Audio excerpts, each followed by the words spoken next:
I know it's not easy to explain the mistakes and things like that, but have you seen any semblance of maybe some consistency as far as playing together? Nick, we go 8 for 17 from the free throw line against Davidson and miss a whole bunch of easy shots. Then we kind of got the Oklahoma game going maybe the way we want it to go, and we throw the ball to them a couple times and miss some more free throws. So, I mean, it isn't good, but it isn't as bad as sometimes. Things are never as good as you think they are, and they're never as bad as you think they are. So, we're going to be all right. We get things straightened out. The truth is we've played to this point a heck of a schedule. It's, according to whoever does that, the 4th best schedule in the country. So we're not playing what all those other people are playing right now.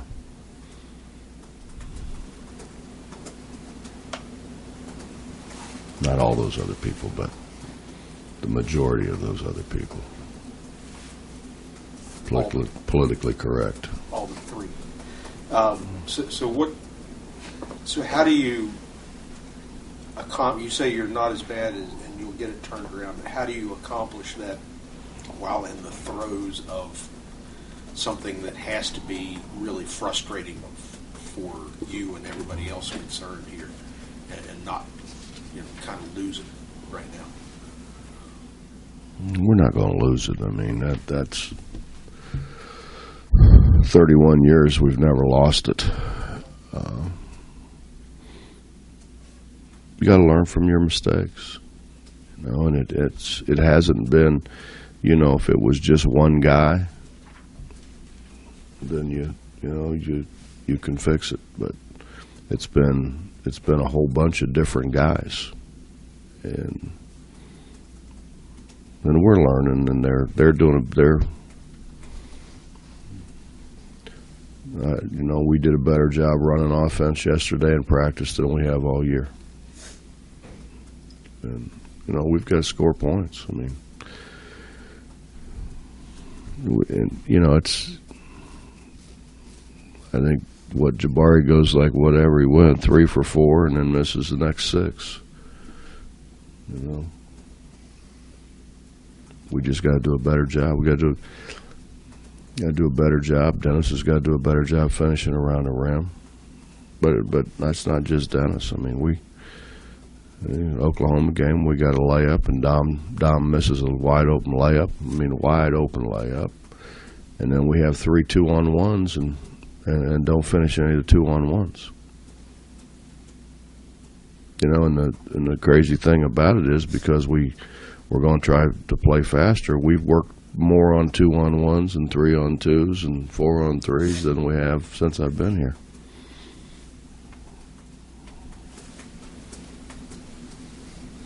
Coach, kind of going off that, VMI plays that faster, style, and then pressing and trying to get things going fast. Is this kind of a game where maybe some of that work can kind of come to the surface, so to speak? Or? No, Justin, we don't want them to play fast. We want to play fast. People who play fast don't let the other team play fast. The ones that are good at it.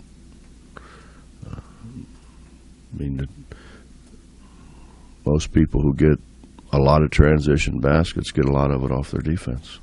We haven't done that as much as we need to.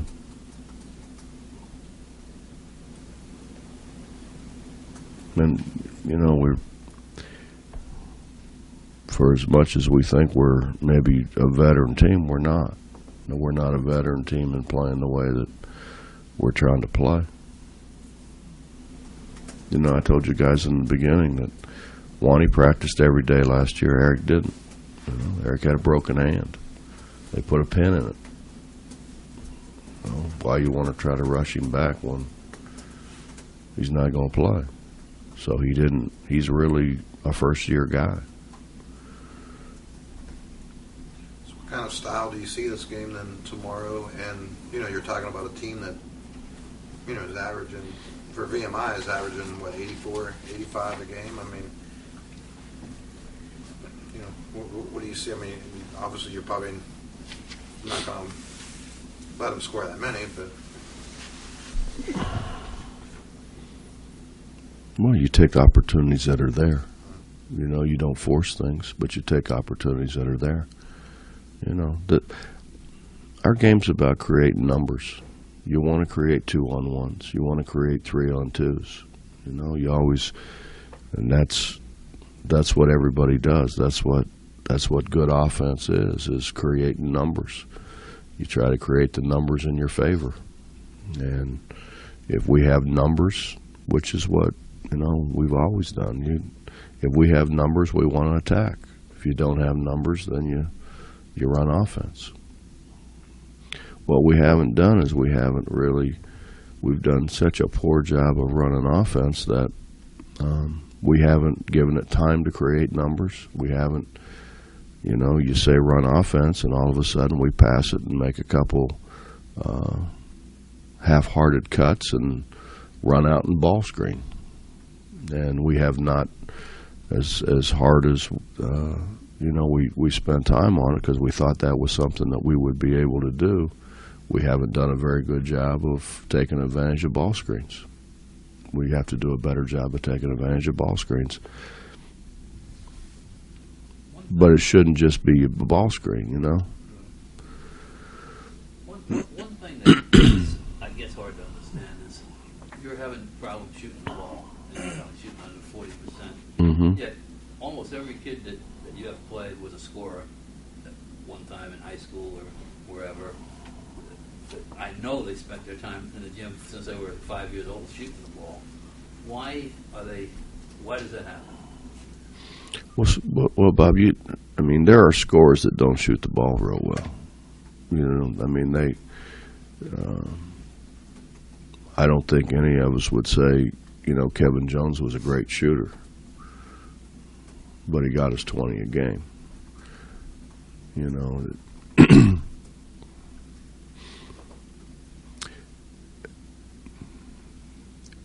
You think if you say you miss 2 jump shots, but you get 2 layups, in your mind you say, well, I'm 2 for 4, I'm not having that bad a day. So to shoot the next jump shot, you're still shooting with some confidence because you're making shots. And when you shoot exclusively jump shots, and now all of a sudden you're 0 for 4, now you're saying, man, is this thing ever going to go in? And we've got to do a better job. But, in all honesty, Bob, how many layups have we missed? And, we make some of those layups, and all of a sudden you look at the shooting percentage, and it's pretty good. Again, I go back to KJ. We all know KJ made some threes, but he wasn't the most consistent three-point shooter, but he always shot a good percentage because he found other ways to score. Scoring is not always just shooting the ball. There are guys that score because they really shoot the ball, but there's a lot of other guys that score because they find other ways to score. I had Ruben Patterson played in the league for 10 years, and Ruben couldn't make a shot from me to you, but he scored. He found ways to score.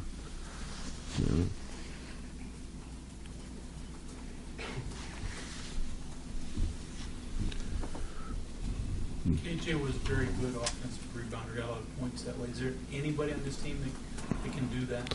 Well, I think if we could keep Eric out of foul trouble, I think he can. Dennis did a better job in the second half. That's something that.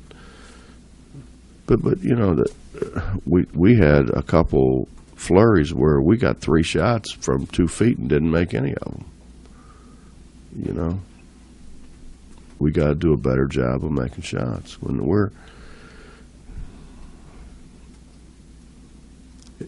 it seems to be pretty simple, but when you got people flying at you, and it's, you know, Kevin Noreen gets a rebound and puts it up, and they smack it off the board, and it ends up being a transition. We've got to do a better job of scoring around the basket. We haven't scored around the basket very well. Anybody who shoots a high percentage scores around the basket. You know, you can shoot, if you shoot 38% from three for a team, you're pretty good, you know. You're a pretty good three-point shooting team. But if you look at your stats, you're not a very good field goal percentage team. If you shoot a lot of them at 38%, you got to score somewhere. If you're going to have a high field goal percentage, you score around the goal. I mean, the best team, but we shot over 50 as a team, you know, a few times. But we had guys who could score around the basket. You know, you have a couple guys that shoot, you know, a guy who shoots almost 60% and somebody else who shoots 52, and they take the bulk of your shots, you're going to have a pretty good field goal percentage team. Stats sometimes can be misleading. Sometimes.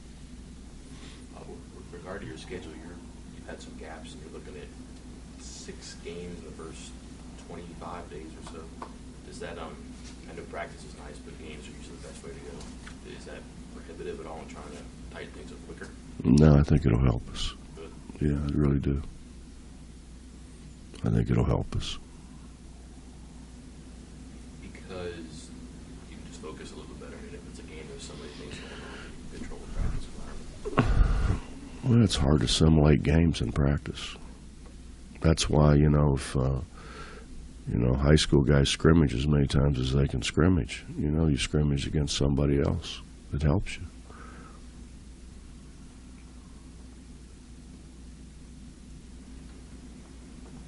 What do you like specifically about Wani so far? I mean, his assist to turnover ratio isn't what you desire, but is he doing a good job running the team?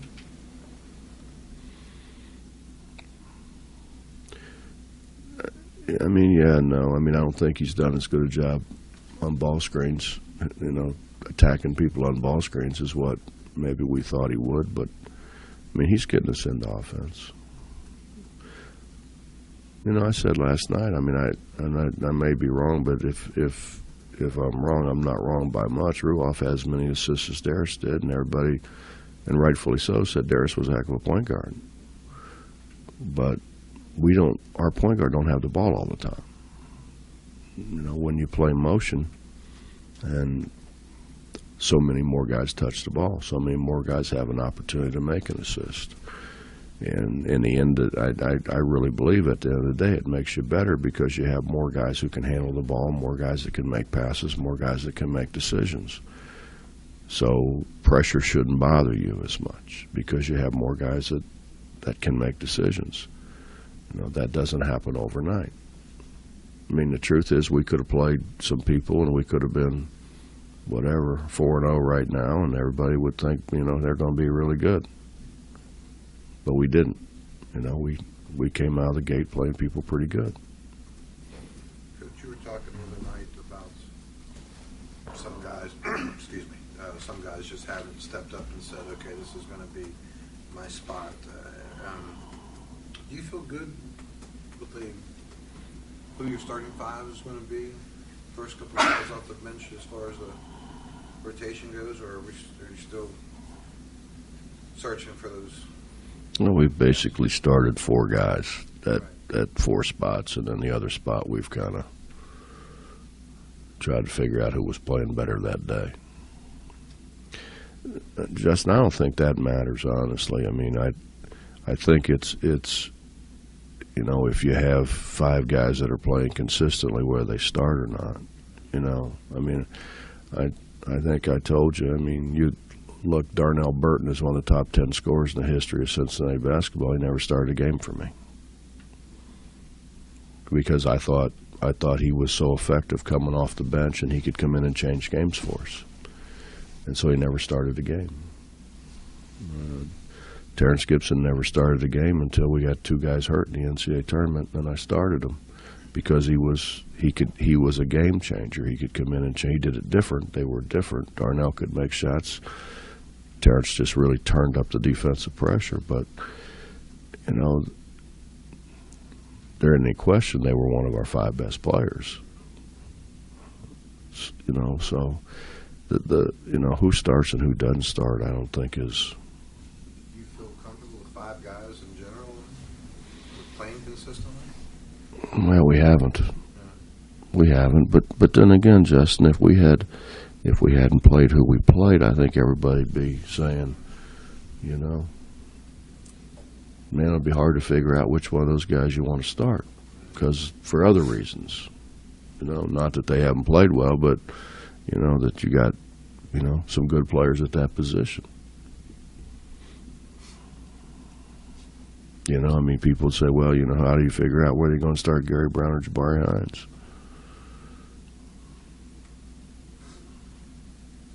Which is kind of what I said. I mean, it's never as bad as you think it is, and it's never as good as you think it is. Why have your big guys fouled so much? Your three big guys. Well, Eric's fouled because he just doesn't know how to play. You know, and Bob, honestly, he's trying. I mean, he really is trying. He's, you know, he gets better all the time. And they've got some tough calls. You go back and look at the tape. They've got some tough calls. I mean, that's part of it. Is that something you think the tough calls will back off when they get into conference play, or I don't know. Or are they just going to call the games that way? I don't know.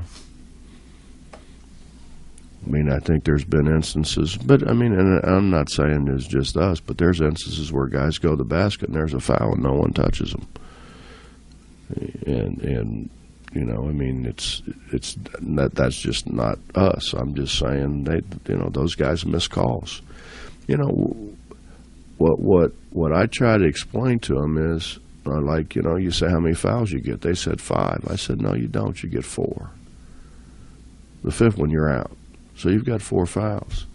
So now if you do something stupid, now you've got 3. And then I think we all know, you know, you're going to get some just because you play hard, you know. So you can't afford to make dumb ones. And they're going to miss some. And that's just the nature of the game. They're going to miss some. So what we've got to do is we've got to get away from the dumb ones, because we've made some really dumb ones. Those are the ones that are in your control, really. Yeah, right.